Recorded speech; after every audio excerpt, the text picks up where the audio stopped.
உலக மக்கள் அனைவருக்கும் வணக்கம். மக்களே, நம்ம இந்தியாவில் ஒரு யூடியூபர் வந்து ஒரு சம்பவம் செஞ்சுருக்காரு.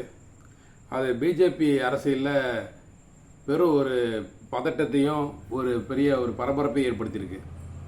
அப்படி என்ன பண்ணியிருக்காரு அப்படின்னு கேட்டிங்கன்னா, மோடியை பற்றியும் மோடி அரசு எப்படி செயல்படுதுன்றதை பற்றியும் வந்து ஒரு காணொலி வெளியிட்டிருக்காரு. இப்போ சாதாரணமாக மற்ற யூடியூபர்ஸ்லாம் வந்து வெளியிட்டால் பார்த்தீங்கன்னா அவ்வளோ ரீச் கிடைக்காது. ஆனால் இவரோட சப்ஸ்கிரைபர் மட்டுமே வந்து 1.5 கோடிக்கு இருக்காங்க. ஆனால் மற்ற யூடியூப்ஸ்லாம் பார்த்தீங்கன்னா இப்போ மதன் கௌரிலாம் வந்து 70 லட்சம் அந்த மாதிரி தான் இருக்காங்க. நம்ம தமிழ்நாட்டில் பார்த்தீங்கன்னா அந்த வில்லேஜ் குக்கிங் அவங்க தான் வந்து 2 கோடிக்கிட்ட இருக்காங்க தமிழ்நாட்டில். அதுமாரி வந்து இவர் அதிகமான யூடியூப் சப்ஸ்கிரைபர் வச்சுருக்கறதுனால இது அதிக பேர்கிட்ட போய் சென்றடையும், இது பெரிய தாக்கத்தை ஏற்படுத்துனாங்க. அதுபடியே வந்து கிட்டத்தட்ட இப்போ வரையுமே பார்த்தீங்கன்னா 80 லட்சம் பேர்கிட்ட பார்த்துட்டாங்க அந்த வீடியோவை. அது மெயினாக வந்து அது ஹிந்தி மொழியில் இருக்கிறதுனால அதிகமான பேரால் அது கண்டிப்பாக பார்க்கப்படும். நிறைய பேருக்கு அதுக்கு உள்வாங்கிப்பாங்க அந்த கருத்தை. அப்படி என்னப்பா அதில் கருத்து பேசிட்டாருன்னா, ஏற்கனவே நம்ம பேசினது தான் எல்லாத்துக்கும் உலகத்துக்கு தெரிஞ்சது தான். இருந்தாலும் அது கோர்வையாக அடுக்கி அழகாக அதை அனிமேஷன்லாம் பண்ணி வெளியிட்டிருக்காரு. அது முக்கியமாக என்ன பேசியிருக்கான்றதை சுருக்கமாக வந்து நம்ம பார்த்துக்கலாம். அதாவது ஒரு அந்த வீடியோ காணொலியே பேர் த டிக்டேட்டர் அப்படி சொல்லி சர்ச் பண்ணுங்கள். இல்லை நான் லிங்கை வந்து நான் கீழே டிஸ்கிரிப்ஷனில் கொடுக்குறேன். டிக்டேட்டர் அதாவது சர்வாதிகாரி அப்படின்ற தலைப்பில் மோடி ஒரு சர்வாதிகாரியா, அவர் எப்படி ஒரு கிம்ஜாங் ஹிட்லர் போல செயல்படுறாரா, ஒரு அடக்குமுறையை வந்து இது பண்ணுறாரா, பிஜேபி அரசு வந்து இங்கே வந்து இந்தியாவில் வந்துட்டு ஒரு சர்வாதிகாரி முறையை கொண்டு வருதா அப்படின்னு பற்றி அவர் விளக்கி பேசியிருக்காரு. அதில் பார்த்தீங்க கேட்டிங்கன்னா அவர் முக்கியமாக சொல்ல வந்த சுருக்கமாக பார்த்துடலாம். மோடியை வந்து எல்லாமே கடவுள் மாரி பார்க்குறாங்க. அதில் மக்கள் கருத்து கடவுள் மாரி பார்க்குறாங்க. அதில் வந்து ஆமாம் அண்ணன் இருக்கான் தம்பி இருக்கான் அவன் தான் எல்லாமே வந்து ஆமாம் அவர் மிகப்பெரிய சக்தி வாய்ந்தவர். அவர் மோடிக்கு வந்துட்டு அவ்வளோ சக்திகள் இருக்குது, அவருக்கு மனிதரே இல்லை, அவர் இது ராமனின் மறு அவதாரம் அப்படிலாம் அதில் ஒரு இது ஒரு டைலாக் வருது அப்படின்னு சொல்லி மக்களோட கருத்து வச்சுருக்காங்க. அப்படின்னு ஒரு ப்ரொஜெக்ட் பண்ணுறான் நம்ம முன்னாடி பிஜேபியை மோடியை வந்து அந்த மாரி வந்து ஒரு கட்டமைச்சிருக்கான். நம்மள்கிட்ட ஒரு மிகப்பெரிய ஒரு சூப்பர் மேன், ஒரு ஹீ மேன் என்ன சொல்கிறது, அந்த மாரி சக்திமான் அந்த மாதிரி அனுமான் மாரி அதை பயங்கரமாக வந்துட்டு ப்ரொஜெக்ட் பண்ணி வச்சுருக்கான்னு வச்சுக்கோங்களேன். அப்படி இருக்கும்போது அதில் என்ன சொன்னார் மெயில் அப்படின்னு கேட்டிங்கன்னா, அவங்களோட நோக்கம் என்னவா இருக்குது அப்படின்றத விளக்கியிருக்காரு. நம்ம ஷார்ட்டாக சொல்லிட்டே போயிடலாம். ஒன் நேஷன் ஓன் பார்ட்டி, ஒரே நாடு தான், ஒரே ஒரு பார்ட்டி, அதாவது வந்து ஒரே ஒரு கட்சி மட்டும் தான் இருக்கணும். அந்த நோக்கத்தை முன்னெடுத்து அவங்க பயணிக்கிறாங்க. எல்லா இடத்துலையும் பார்த்தீங்க கேட்டிங்கன்னா ஊடகத்தை வந்து கையில் போட்டுக்கிட்டு அவங்க வந்துட்டு அவங்கள்ட்ட எல்லா ஊடகத்தையும் வந்து கண்ட்ரோல் பண்ணுறாங்க. ஒன்று இப்போ அவங்கள்ட்ட வந்து பணம் இருக்குது, தேர்தல் பாண்டு மூலயமா அவங்களுக்கு பணம் நிறைய கோடியாக வந்திருக்கு. அது இல்லாமல் நிறைய ஊழல் செஞ்சு கொள்ளையடிச்சு வச்சுருக்காங்க. அதுக்கு ஆதாரங்கள் இருக்குது, நிறைய பேர் வெளியிட்டிருக்காங்க. அதன் அடிப்படையில் வந்துட்டு அவங்க அந்த பணத்தை வச்சுக்கிட்டு நிமிஷத்துக்கு ஒரு யூடியூப்லேயே வீடியோவாக போடுறான், டிவியில் வீடியோ போடுறான், எல்லா அக்ரிமெண்ட்டுக்கு பல கோடி ரூபா செலவு பண்ணுறான். இதை தாண்டி இங்கே இருக்க ஒரு உட்கட்சியில் வந்து பார்த்திங்கன்னா பல லட்சங்களை செலவு பண்ணி அங்கங்கே வந்துட்டு ஆட்களை நிப்பாட்டி கொடிகளுக்குலேருந்து கொடியேற்றுறதுலேருந்து பேனர் ஓட்டிலேருந்து இது பண்ணுறது. அந்த ஊரில் ஆளே இருக்காது, ஆனால் அங்கே கொடிக்கம்பு மட்டும் இருக்கும். எப்பட்றா அப்படின்னு கேட்டிங்கன்னா இப்படி தான் இருக்குது. பணம் இருக்குல்ல, அதுக்கு பணம் எல்லா வேலையும் பத்தும் செய்யும்ல. அப்படி வந்து எல்லா வேலையும் செஞ்சுட்டு இருக்கான்னு வச்சுக்கோங்களேன். ஆளுக்கு ஒரு காரை கொடுத்துட்டான் வரான். எங்கெங்கே இப்போ வந்து குற்றவாளிகள் கூடாரமாக வந்துட்டு பிஜேபி அரசு மாறிட்டு இருக்கு. ஏதாச்சும் ஒரு குற்றம் பண்ணிட்டியா அதில் தப்பிக்கணுமா அப்படின்னு கேட்டிங்கன்னா, நீ நேரடியாக எங்கேயுமே போக தேவையில்ல, எந்த ஒரு பிரச்சனையும் மாட்டவே முடியாதுன்னா நீ அதில் போய் ஒரு பொறுப்பு வாங்கிடணும். பொறுப்பு வாங்கிட்டு அங்கே போயிட்டீங்க கேட்டிங்கன்னா எவிடன்ஸ் எல்லாம் மற்றபடி எல்லாத்தையும் வந்து அவங்களே அதிகாரத்தை பலத்தை வச்சு அவங்க பார்த்துப்பாங்க. அது மூலியமாக பார்த்தீங்க கேட்டிங்கன்னா அவங்க அதிகாரி தான் வந்துட்டு எல்லா துறையிலும் இருக்காங்களே. ஒரு துறையா, சட்டத்துறையிலேருந்து காவல்துறையிலேருந்து எல்லா துறையிலையும் அவங்க இருக்காங்க. ஆளை வந்து அவங்க செலெக்ஷனாக அங்கங்கே ஆளை போட்டாங்க. வந்தவனே வந்து அங்கங்கே ஆளை போட்டாங்க அப்படின்றதெல்லாம் நான் சொல்லப்பா அந்த வீடியோவில் இருக்குது, நல்லா போய் பாருங்கள். அது என்ன நம்ம உலகத்துக்கு தெரிஞ்சதான், புதுசாக ஒன்றும் சொல்லலை, அந்த மாதிரி இருக்குது. அதேமாரி பார்த்தீங்கன்னா ஊடகங்கள் ஃபுல்லாக கட்டுப்பாட்டில் வச்சுருக்காரு, எல்லா துறைகளும் அவரோட கட்டுப்பாட்டில் வச்சுருக்காரு. மெயினாக வந்து பார்த்தீங்கன்னா ஒவ்வொரு மாநிலத்திலையும் இருக்கிற எம்எல்ஏக்களை வந்து விலை கொடுத்து வாங்குறாங்க, அதாவது குதிரை பேரம் பண்ணுறாங்க. குதிரை பேரம் தெரியுங்களா, வந்து அவங்க கட்சி தாவல் பண்ணுறதுக்கு இதெல்லாம் பண்ணுவாங்க. பண்ணி இப்போ வந்து கட்சிக்கு ஆட்டத்தை கலைச்சி விட்டு ஃபஸ்ட்டில் வந்து எலெக்ஷன் கான்டாக்ட் பண்ணுறது, திருப்பி வந்து இது பண்ணுறது, அந்தமாரி வேலையெல்லாம் பண்ணுவாங்க. மெஜாரிட்டி இல்லைன்னு சொல்லுவாங்க, அப்புறம் பண்ணிடுவாங்க. அவங்க வந்து ஆட்சி அமைச்சிட்டு போயிடுவாங்க.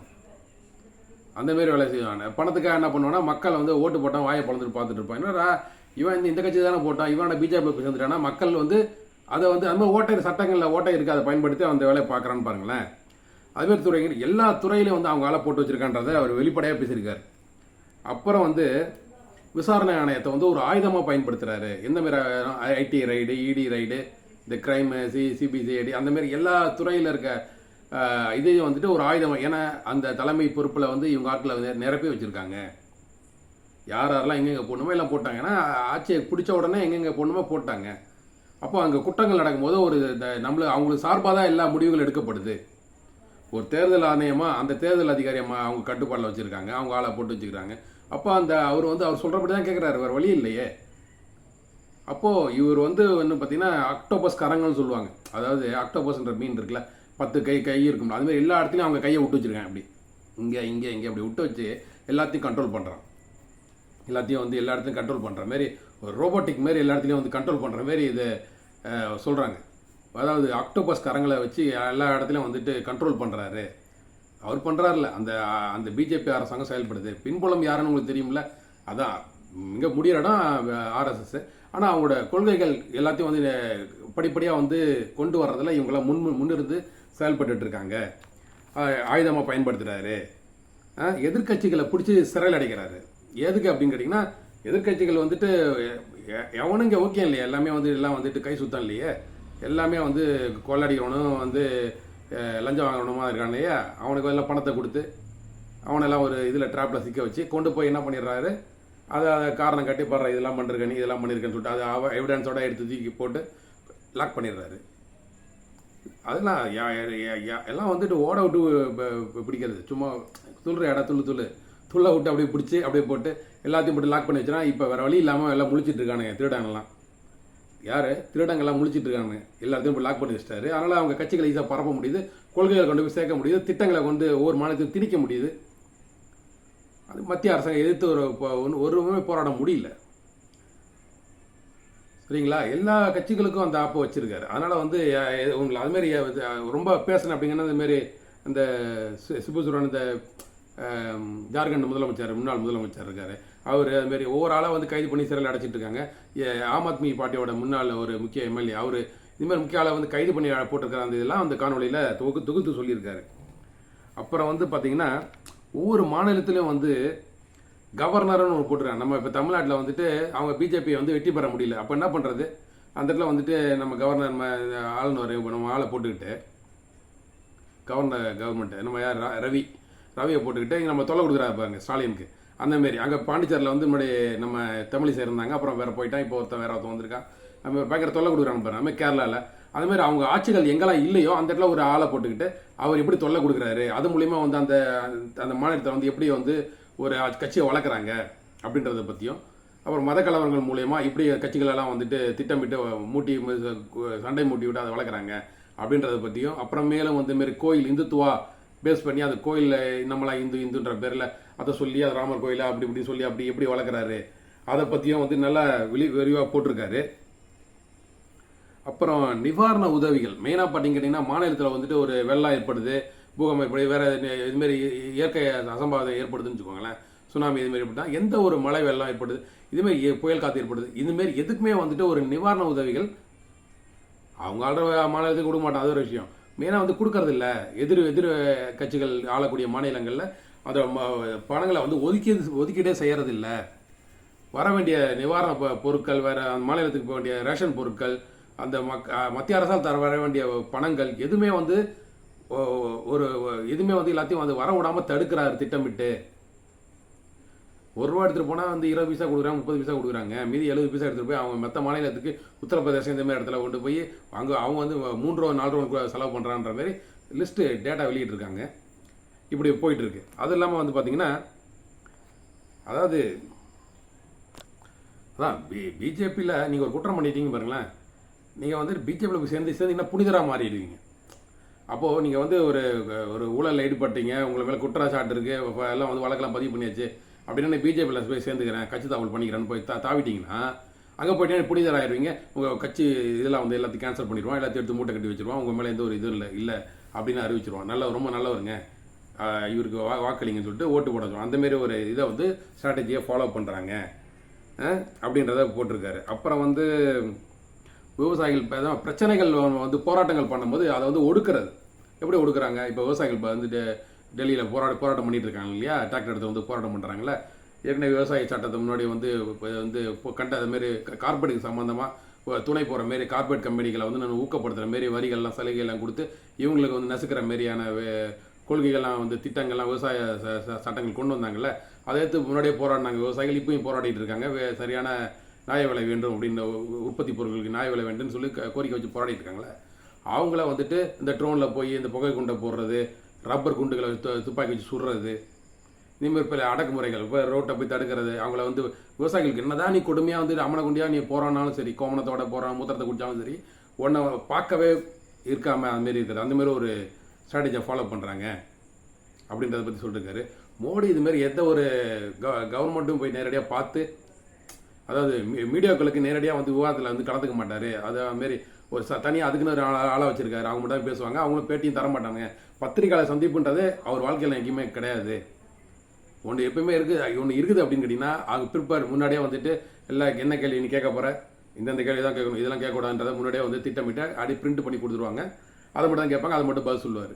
இங்கே போய் பேசுவார் அப்படின்னா ஏற்கனவே என்ன பேசணும்னு எழுதி கொடுத்துருவாங்க. அதுக்கு நிறைய பேர் இருக்காங்க, எழுதி கொடுத்துருவாங்க. அதை மட்டும் உட்காந்துட்டு ஊன்னு சொல்லி எல்லாம் பேசிட்டு, தமிழ் ஹே ஹே அகர முதல்ல எழுத்து ஹே அப்படின்னு ஏதோ ஒன்று பேசிட்டு அதை கைத்தட்டு வாங்கிட்டு, நம்ம ஆளு என்னம்மா தமிழ் பேசுகிறாயா அப்படின்னு இங்கே இருக்கவங்களாம் மோடியை பார்த்து புகழ்ந்துட்டு இருக்க.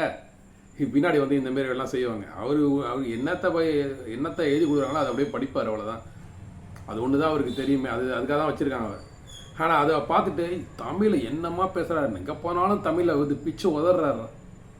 உதறி தமிழை வளர்த்து எங்கே போய் எந்த மாரி வேஷம் போகணும்னு சொல்லிட்டு நல்லா தெரியும் அப்படின்றத காணொலியில் விளக்குறாரு அவர்.